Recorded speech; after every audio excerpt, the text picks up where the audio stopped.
2 3สบายดีกาวไทยสบายดี FC ทางฝั่งลาวแพรต่ำเทมเดอร์เชียงมื้อนี้ก็ได้มาพบกับน้องเมฆนะพี่น้องเนาะกับต้องสาวลาวเซโนเชียงมื้อนี้น้องเมฆอาจสิมาเฮ็ดคลิปชีวิตประจำวันของน้องเมฆเนาะ FC เนาะก็คือหนึ่งข้าวเลยพืชเนี่ยโอเคเนาะเพื่อเป็นการซักษาชีวละเอาละเฮาไปเอาหัวใส่ข้าวเขาเนาะพี่น้องตอนนี้ก็ในการม.1ก็เริ่มแบบมีขึ้นเลยเนาะเริ่มชิผลแล้วไป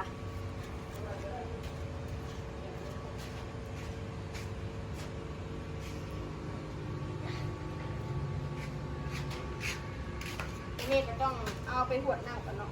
ก่อนสีเสียบข้าวใส่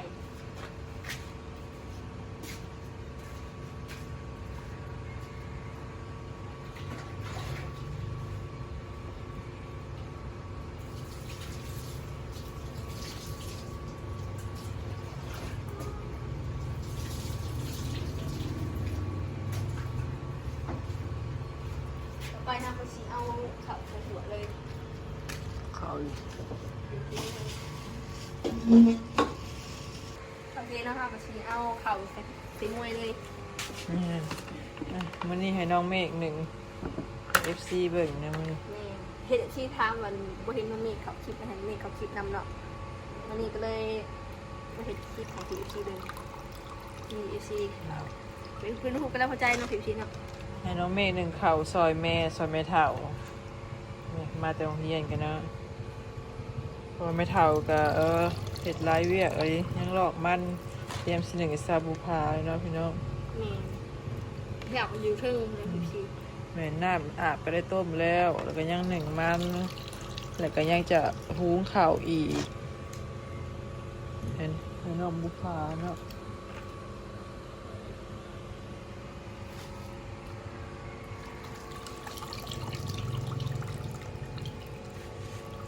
เมฆ1ข้าวแล้วก็จะมาเลื่อยฟืนพอฟืนก็สิเบิดแล้วฟืนก็ดังเปลืองนี่ฟืนก็ดังเปลืองให้น้องเมฆเลื่อยไว้ละลายโลดเพราะว่าบางเทื่อก็ยันฝนตกห้ามดิยันฝนตกห้ามเรือแล้วเอาคำมาไว้อยู่ใน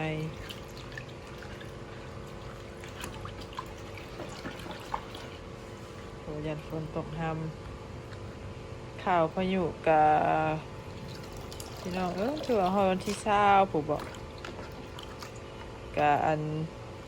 พังไปนะพี่น้องว่าสิฮอดมือได้แท้พายุก็ได้แต่ว่ามื้อนี้ก็มีแดดได้น้องเมฆเนาะ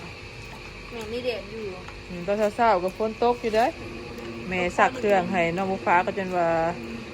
แล่นฮุบเข้ามาแล่นฝนตกห้ามเดี๋ยวเขาเย็นเรือบ่ฮอดน้ำแล้วบ่น้องเมฆเขาเย็นเรือบ่บ่มีข้าวเย็นมีแต่หวดน้ำแล้วหวดแล้วก็ยังไม่ทันได้หวดซ้ำไปเอาหวดน้ำมาซะเลยน้ำเข่านี่มันจะสิคือเข่าบูดเขาต้องหวดน้ำเพ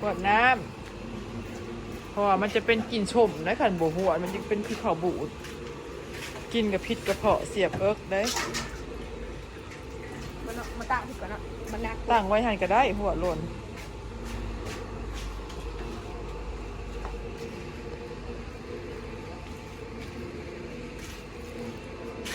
หวดเป็นโอโลน้องเมฆหวดคือว่าน้องเมฆเป็นยังไง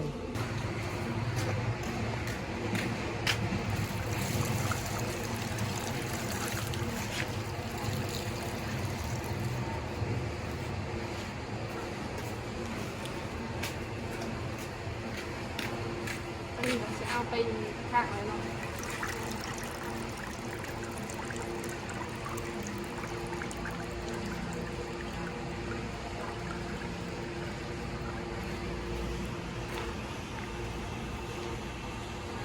ฟ้าอัดฟ้าดิ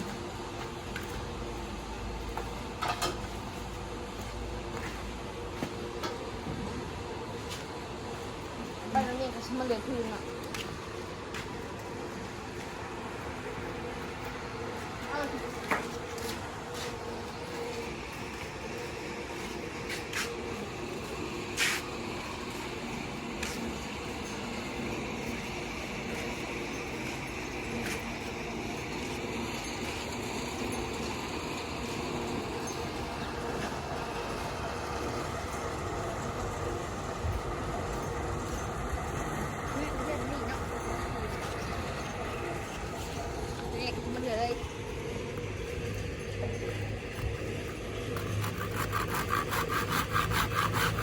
คืนนี่กะพอเถาเก็บมาเนาะเก็บมาก่อนดำนาแล้วเดี๋ยวนี้ก็บ่ได้เนาะพี่น้องเบิดเลยถ้าเบิดคืนอันนี้ก็บ่มีคืนหยัดใส่เตาก็เปลืองถ่านแล้วนะพี่น้องขนาดนี้ก็ยังเปลืองบ่ให้ว่าเลยถ่าน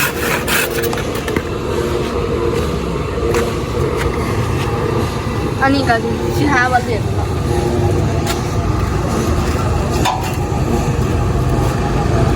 ไอ้น้องเมฆจะเอาไปใช้ในคู่ผู้เรือรถเดี๋ยวมาได้เนี่ยเดี๋ยวมาฮะเดี๋ยวมาได้ค่ะผู้เรือบ่ได้ไปหาจะเคียงกันได้บ่ฮองลูกเอาเขาไปเหลืออยู่ในบ่ไปห้องเคียงอยู่ใน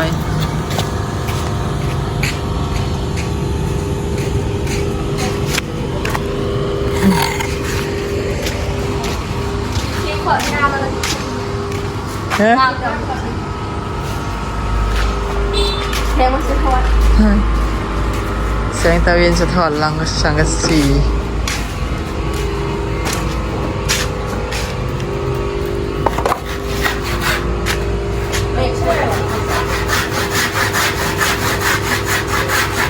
ต้องน้องเมฆต้องหาบ่อนห้องถ้าบ่ห้องก็เหลือบ่ได้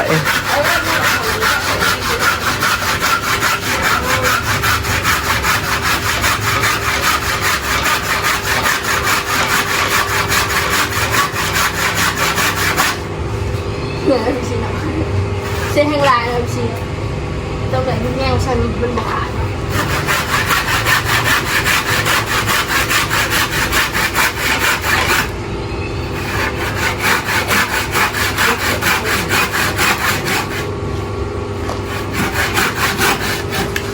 ทักเนาะ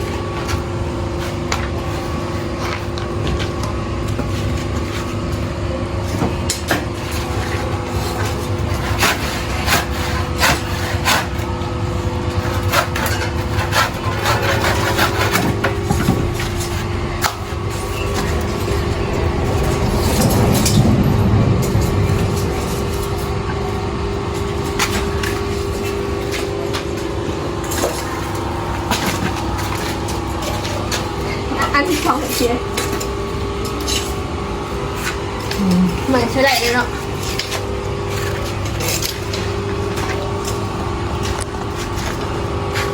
ถ่านนี่ก็เนาะคงหนึ่งก็ได้อยู่30,000พี่น้องสนาด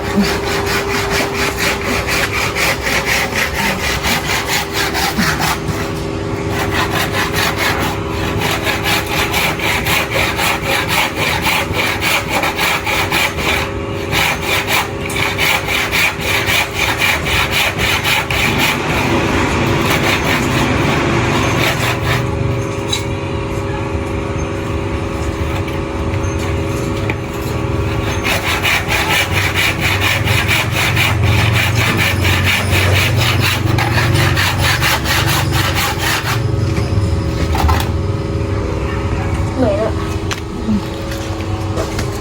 จับสอดป่ะฮะเมื่อยก็เช่าเมื่อยก่อนก็ได้แล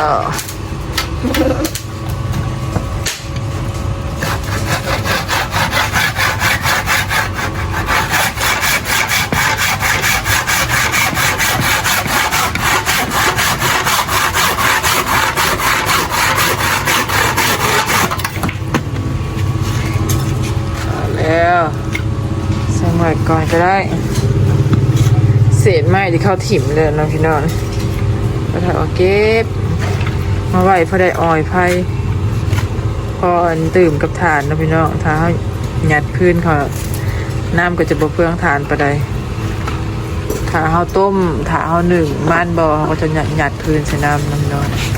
ถ้าว่าเป็นปีกปลาให้น้องบูฟ้ากับใส่แต่ถ่านอย่างเดียวไม่อยากกินกัน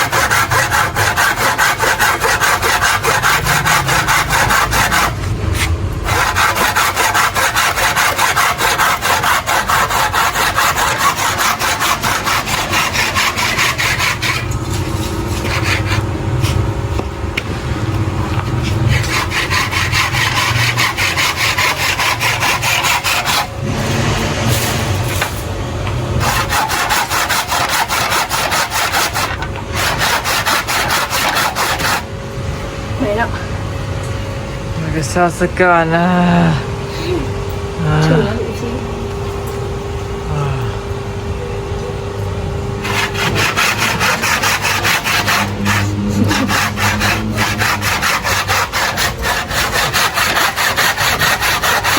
แล้วพี่พัน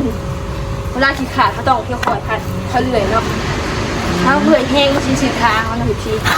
ลองถึงขาตัวเองนะ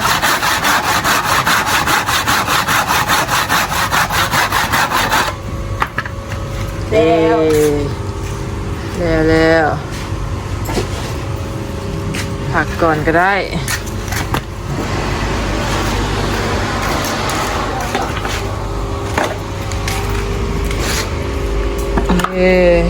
เวลาแล้วก็ซ้ำเหนื่อยก่อนลอยแขนลอยขาบ่ต้องไว้ จะอะไรมาแห้งได้เนาะเรียกกันนะเดากินน้ำ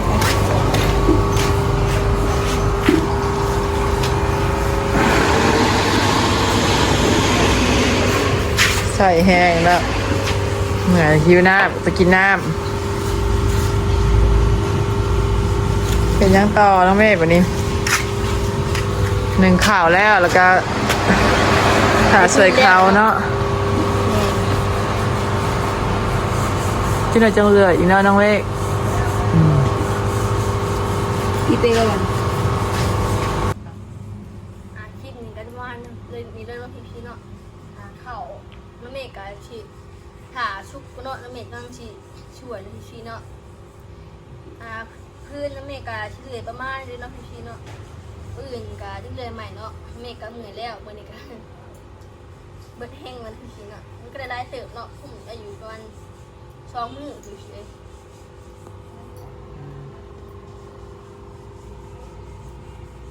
โอเคเนาะพี่ชิเนาะคลิปนี้ก็จะประมาณนี้พี่ชิเนาะในรายการอย่าลืมกดไลค์กดแชร์ซื้อไข่กับเป็นกำลังใจให้เกมน้ำเมฆมีกำลังใจทางคลิปจะตอบในเรื่องผิวชี้พอนี่น้ำเมฆกับคอตัวลาพี่น้ำผิวชี้เนาะต้องกล่าวคำลาสบายดีบ๊ายบายหนักพอสมัยเลยพี่ชี้